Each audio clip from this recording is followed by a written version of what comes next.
శ్రీమాత్రే నమః. శ్రీ గురుభ్యో నమః.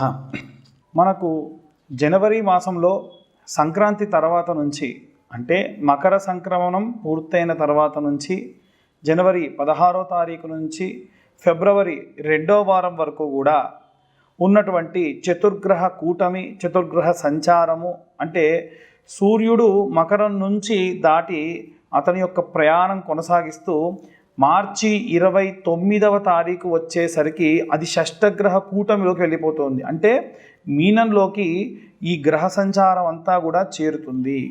సాధారణంగా ఏంటంటే మనకి షష్టగ్రహ కూటమి గతంలో వచ్చినప్పుడు 2021వ సంవత్సరంలో వచ్చినప్పుడు ఏంటంటే కర్కాటకంలోకి చంద్రుడు, అలాగే సింహ లగ్నంలోకి సూర్యుడు, అలాగే ఈ యొక్క సింహరాశిలోకి సూర్యుడు, అలాగే మకర రాశిలోకి శని, అలాగే ఈ యొక్క కన్యారాశిలోకి బుధుడు, ఇలా ఆ గ్రహాలు ఆ సంచారం రావడం వల్ల, ఆ యొక్క గ్రహ సంచారం చేయడం వల్ల మంచి శుభ ఫలితాలు ఇచ్చాయి. కానీ ఇప్పుడు వచ్చేటువంటి ఈ యొక్క చతుర్గ్రహ షష్టగ్రహ కూటమి కాస్త ప్రమాదం అని చెప్పొచ్చు. మేషరాశి వారికి సంబంధించి ఈ యొక్క మకర సంక్రాంతి తదుపరి రోజు నుంచి ఫిబ్రవరి 2వ వారం వరకు కూడా ఎలా ఉండబోతుందో ఇప్పుడు మనం తెలుసుకుందాం. మేషరాశి వారికి సంబంధించి ఈ యొక్క మకర సంక్రమణం తర్వాత నుంచి కాస్త ప్రశాంతంగానే ఉందని చెప్పొచ్చు. గతం కంటే కూడా కాస్త మెరుగైనటువంటి రోజులు మనం చూడొచ్చు. ముఖ్యంగా స్త్రీలు, గృహిణులు, విద్యార్థుల విషయానికి వస్తే ప్రశాంతమైనటువంటి వాతావరణమే కనిపిస్తూ ఉంది. అయితే వాతావరణాన్ని బట్టి వచ్చేటువంటి ఆరోగ్య సమస్యలు వీరికి రావచ్చు.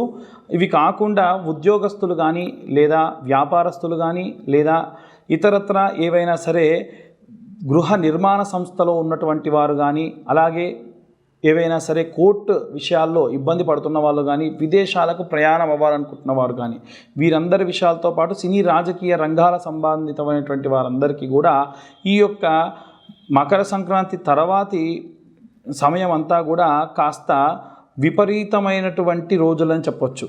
మీకు ఏదైనా ఇక్కడ ఆనందం కలిగినా విపరీతంగా ఉంటుంది, బాధ కలిగినా విపరీతంగా ఉంటుంది. ఈ యొక్క సమయం అనేటువంటిది చాలా ఆలోచించుకొని మీరు ప్రణాళికలు వేసుకోండి. ఎందుకంటే వచ్చేటువంటి మార్చి నెలలో మనకి షష్టగ్రహ కూటమి ఉంది. అందులో చాలా గ్రహాలు నీచంలో ఉండి పాపగ్రహ సంచారంతో కలిసి ఉండడం వల్ల ఇప్పుడు చేసేటువంటి పనుల యొక్క ప్రభావం మీకు ఆ సమయంలో కనిపిస్తూ ఉంది. ముఖ్యంగా ఉద్యోగస్తులు, అలాగే ఏమైనా నిర్మాణ రంగంలో ఉన్నటువంటి వారికి సంబంధించిన విషయానికి వస్తే సుబ్రహ్మణ్యేశ్వర స్వామికి సంబంధించినటువంటి అభిషేకం చేయించుకోవడం చాలా ఉత్తమం. కేవలం వీరు అభిషేకం చేయించుకుంటే సరిపోతుంది. మీ దగ్గరలో ఉన్న దేవాలయానికి వెళ్ళి సామూహికంగా జరిగే అభిషేకమైనా సరే ఈ ఒక 5 మంగళవారాల పాటు మీరు అభిషేకం చేయించుకోండి, లేదా మీరైనా చేయండి. దానివల్ల చాలా వరకు మీరు స్వస్థత చేకూరుస్తారు. ఇలా సినీ రాజకీయ రంగాలకు సంబంధించిన వారు, అలాగే ప్రత్యేకంగా ఏవైనా సరే ఒక కోర్టు వ్యవహారాలకు సంబంధించి ఎదురు చూస్తున్న వాళ్ళు, అలాగే ఏవైనా సరే రాజకీయ సంబంధితమైనటువంటి వ్యవహారాల్లో ఉన్నవారైతే సుబ్రహ్మణ్యేశ్వర స్వామికి సంబంధించినటువంటి హోమము కూడా చేసుకోవడం చాలా ఉత్తమము. ఎందుకు ప్రత్యేకంగా వీరిని హోమం చేసుకోమంటున్నామంటే సినిమా కానీ, మీడియా కానీ, రాజకీయాలు కానీ ఎప్పుడు కూడా వేల మంది కళ్ళు మీ మీద ఉంటాయి, లేదు మీరు చేసినటువంటి పని మీద ఉంటాయి.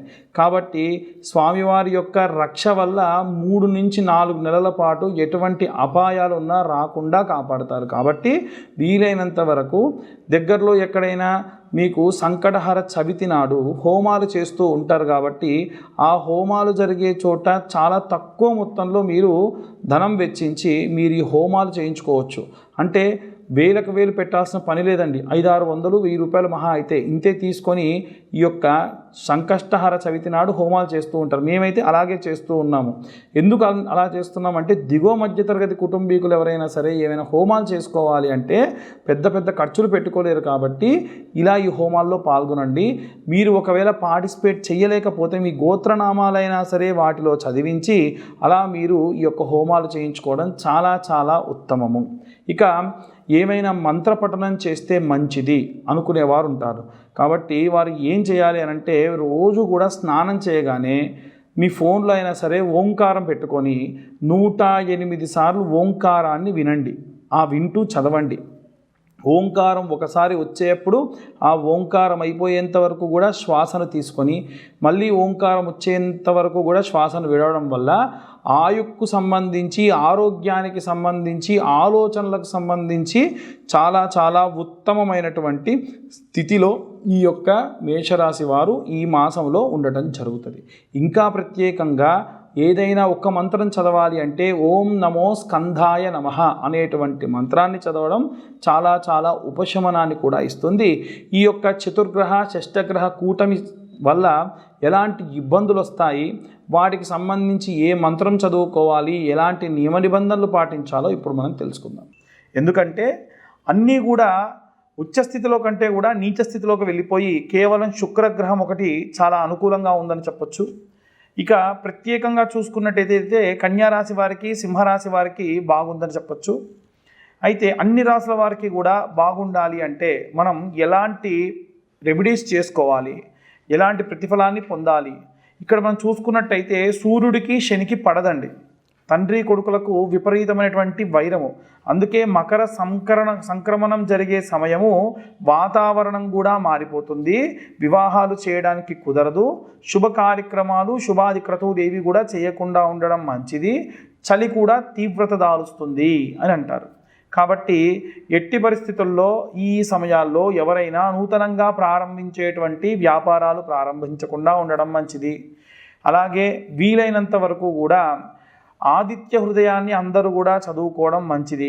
ఇప్పుడు నేను చెప్పేటువంటి శ్లోకము ఈ యొక్క 25 రోజుల పాటు అంటే జనవరి 14, 15వ తారీఖు నుండి ప్రారంభించి ఫిబ్రవరి 2వ వారం వరకు కూడా ఈ మంత్రాన్ని ప్రతిరోజు ఉదయాన్నే చదవడం అన్ని వర్గాల వారికి, స్త్రీలనే కాదు, ఉద్యోగస్తులనే కాదు, అలాగే విదేశాలకు వెళ్ళాలనుకునే వారే కాదు, అలాగే ఏదైనా కోర్టు కేసు ఉన్న వాళ్ళే కాదు, అందరూ కూడా ఈ మంత్రాన్ని చదవచ్చు. ఆ మంత్రం ఏమిటంటే జపాకుసుమ సంకాశం కశ్యపేయం మహాద్యుతిం తమోరిం సర్వపాపజ్ఞం ప్రణతోస్మిం దివాకరం.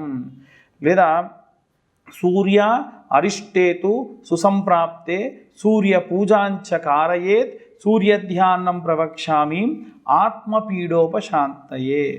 ఈ యొక్క మంత్రాన్ని చదవాలి. అలాగే విశేషంగా ఏవైనా మనం పూజ చేయదలుచుకుంటే ఆదిత్య హృదయం అనేటువంటిది మనం చదవకపోయినా ఆ మంత్రం కేవలం విన్నా కానీ అష్టైశ్వర్యాలు సిద్ధిస్తాయట. ప్రతిరోజు ఉదయం 6:30 నుంచి 7:30 మధ్య ప్రాంతంలో ఈ యొక్క మంత్ర పఠనం చేయడం చాలా చాలా శ్రేయస్సుకరం.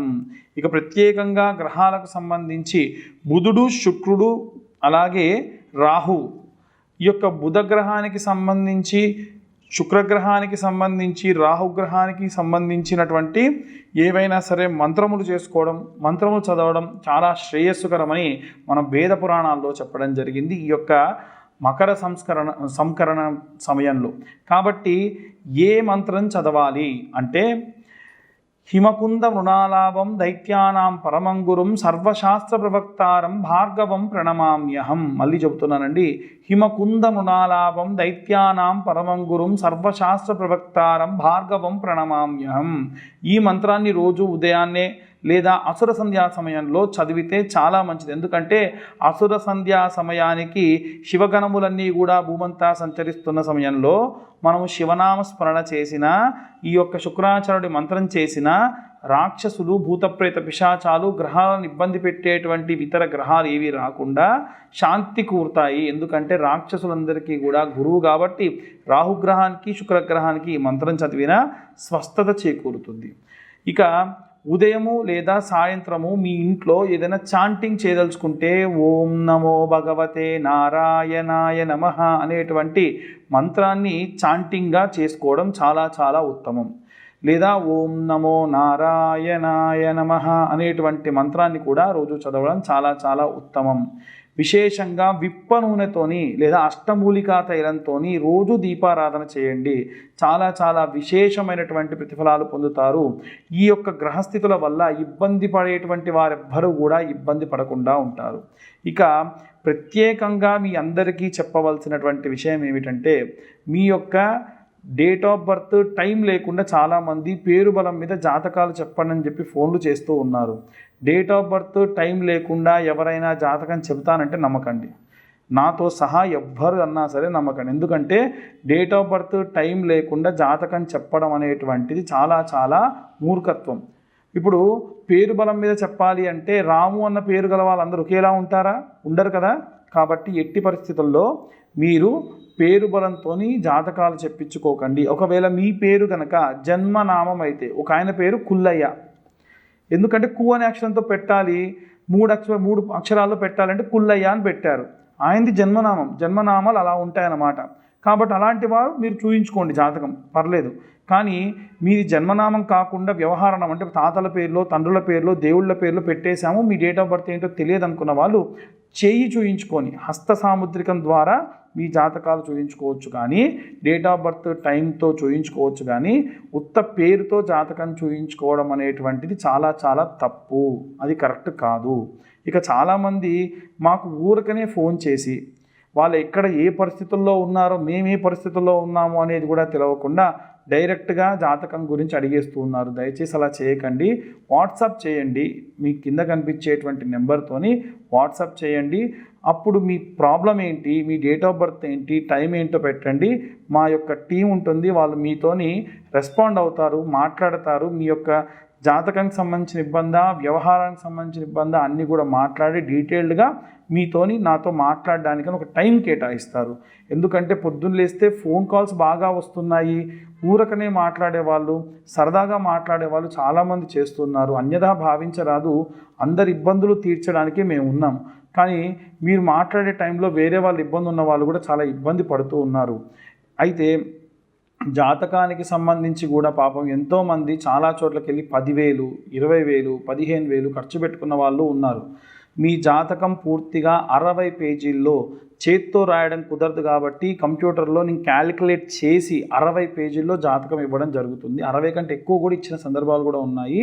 దీనికి కాను మేము తీసుకునేటువంటి రుసుము 2,111 రూపాయలు. ఇవి ఇంతకు మునుపే మేము చెప్పాము, జనవరి 1వ తారీఖు వరకు మాత్రం తక్కువ తీసుకుంటాము, తర్వాత నుంచి పెంచుతున్నామని చెప్పాము. అన్యదా భావించరాదు. కాస్త ఇబ్బంది ఉన్న వాళ్ళు మాతో కాంటాక్ట్ చేసి మాట్లాడి డీటెయిల్స్ అన్నీ కూడా తెలుసుకొని జాతకాన్ని పక్కాగా తెలుసుకోవడం చాలా ఉత్తమము. మీ జాతకం గురించి మీతో మాట్లాడి, అలాగే మీకు సంబంధించినటువంటి జాతక విశ్లేషణగా మీతో ఒక అరగంట సేపు మాట్లాడి ఏవైనా రెమెడీస్ చెప్తాము. ఊరికనే ఫోన్ చేసిన వాళ్ళు ఎవరికి కూడా హోమాలు చెప్పము. మాకు ఊరికనే ఫోన్ చేసి హోమాలు చేయించుకుంటామనే వాళ్ళు కూడా ఉన్నారు. అవసరమైతేనే హోమాలు చేయించుకోండి, డబ్బు వృధాగా ఖర్చు చేయకండి. అందరూ కూడా ఈ యొక్క నూతన సంవత్సరంలో సంతోషంగా ఉండాలని కోరుకుంటూ అందరికీ కూడా సంక్రాంతి శుభాకాంక్షలు.